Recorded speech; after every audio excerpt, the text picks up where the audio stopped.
terms of larger movements and coalition work, there's already some of that underway. And our next speaker is actually Daniela Mergarten, who is part of the Fair Coalition, which is actually a coalition of various transit groups coming together.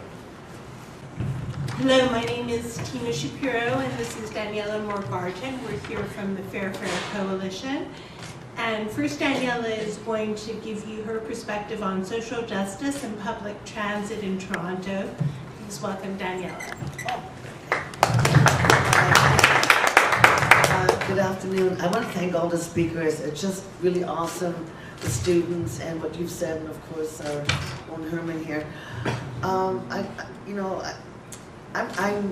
must just speak from a justice piece and equality piece. I love this city. I'm not a working poor, I'm below the working poor line. But I'm also an activist, and I find it harder and harder to mobilize myself in the city. Coming to meetings like this, I'm also with an agency called Sistering. I've been a member of Sistering for a long time, who no longer can afford to buy tickets for their clients, to go to doctor's appointments, to go to meetings. It's become a real hardship for women who want to be involved in the social justice movement and or just go to a doctor's appointment.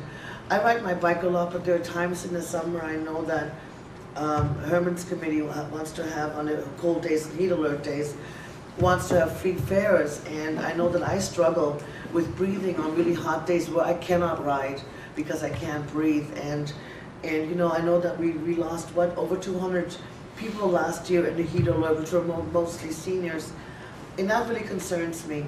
I also think that we're a world-class city, for God's sake. We need to think about the plight of the poor.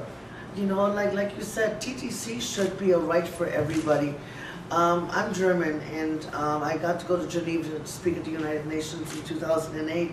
And one thing that really impressed me was that, you had seniors coming out of their buildings, going to Switzerland for the day to go hiking or something, because they buy a one-year pass. They can go everywhere. I think of seniors sitting in their four walls in our cities, not being able to go anywhere. Or the people that are on assistance who are in these roach-infested buildings. What about the quality of life? What about their quality of life, who may be raising 3 or 4 children? They may want to go to the waterfront, but they have to feed them first. And if it wasn't for food banks, my God, I'm in the same position. I don't even want social justice housing. You talk about social justice housing.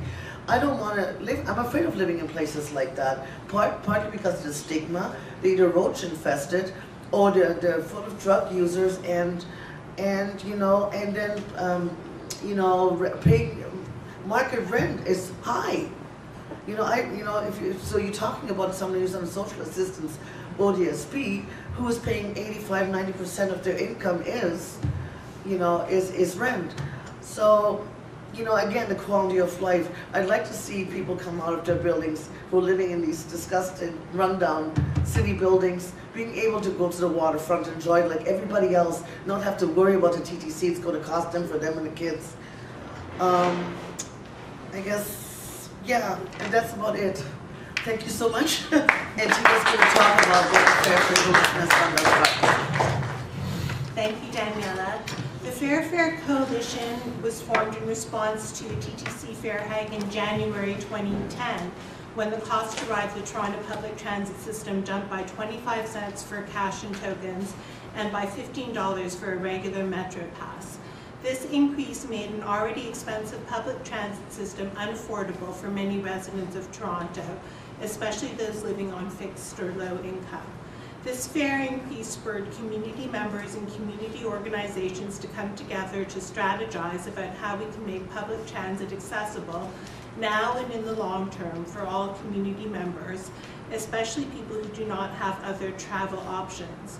Our work is all the more relevant today with the newly passed transit fare hike in TTC. Toronto claims to be a world-class city, and yet it is one of the few major Canadian cities that does not offer a low-cost travel solution for our most low-income residents. Calgary, Hamilton, Windsor, Essex County, and most recently York Region all offer a subsidized low-income transit pass. while Ottawa gives a discounted pass to people with disabilities. We are demanding a subsidized transit pass for all low-income citizens of Toronto, a pass that is not administered through discretionary programs and roadblocks, but provides access simply based on income. The Fair Fare Coalition goals are a physically and economically accessible public transit system, including a low-income subsidized pass, free transit during heat and cold alerts, as Daniela was speaking about, and a discount to agencies who buy bulk tokens for free distributions, as steps towards a free transit system for all. The Fair Fare Coalition's membership is made up of community agencies, drop-in centers, community health organizations, and community members. We have used community engaging and organizing strategies like the No Fare Box, where we gathered people's comments about the TTC into a replica fare box and synthesized these into a report. One major finding was that people are having to choose between TTC fare even one way and food, TTC fare, no fare. We also came back to organizations with the No Fare, about the No Fare box that had traveled to different agencies, and we reported back, which is very important to the community in terms of our accountability. As well, we organized a large direct action at Yonge Dundas Square. So our group is going through some transition. We're putting this out to you that we're finding it a bit hard to organize right now. We're not sure exactly what's coming out of this forum, but if people are interested in creating a larger movement out of today, then we would, and moving forward with our 3 goals that I outlined, we would be interested in maybe amalgamating within a larger forum. So we have some messages. It is important to include those most affected by the high cost of transit and advocacy, community engagement and organizing, as well as activist approaches to working for change and the challenges of doing this work. For example, the capacity of community agencies to support critical messages, community capacity to become involved in making change, for example, working for change while coping with life's ups and downs, resources required to support inclusive organizing like food, honoraria, token support, and the importance of making alliances with other groups to foster the messages from the margins, given these capacity issues. So please join us in making the TTC a vibrant and accessible part of our city life. Thank you on behalf of the Fair Fare.